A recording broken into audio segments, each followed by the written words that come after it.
First I tried cheap $20 sander and it did pretty much nothing. The boards were not flat enough. Then I tried leveling it a bit with angle grinder sanding disc.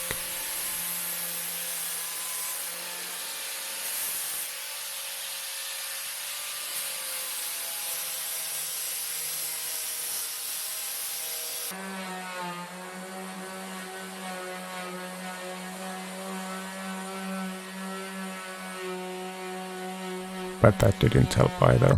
Then I tried a bit more expensive random orbital sander, cost like $90.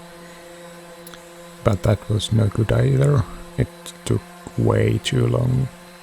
And so in the end I just decided to use the angle grinder with the sanding disc and it was good enough.